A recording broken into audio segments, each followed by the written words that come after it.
মজবুত দাঁত 32টা 16 একটা একটা করে ট্রান্সফার করিয়ে দেবো, তোমার কাছে কোনো পারমিশন নেব না। ধরে রাখতে পারবে?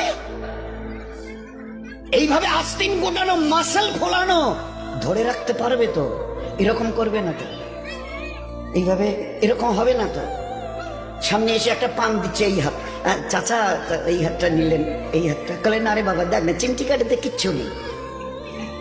আসমান থেকে আওয়াজ দিচ্ছে, ও হাত তোমার কথা শুনে আমার, এ হাত তোমার কথা শুনে আমার, আমি এর পাওয়ারকে সিজ করে নিয়েছি। এই দুটো পা যদি হনন হনন করে হেঁটে চলো, খালি একটা পায়ের যদি সামান্য একটু প্যারালাইসিস করে দিই না, তো জীবনভর করে হাঁটতে হবে।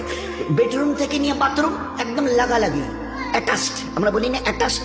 তুই বেডরুম থেকে নেমে বাথরুম কত 4-5 হাত, বেডরুমের দেয়াল আর এটাই হচ্ছে বাথরুমের দেয়াল, মাঝখানে একটা দরজা, এখান থেকে উঠে ওই ঘর রুমটাতে পারবে?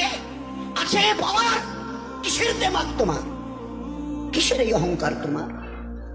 শুনুনি কোনোদিন নবীজির কাছ থেকে অহংকার, তাকাব্বুর এটা আমার চাদর, বড়াই এটা আমার চাদর, আল্লাহ বলছেন।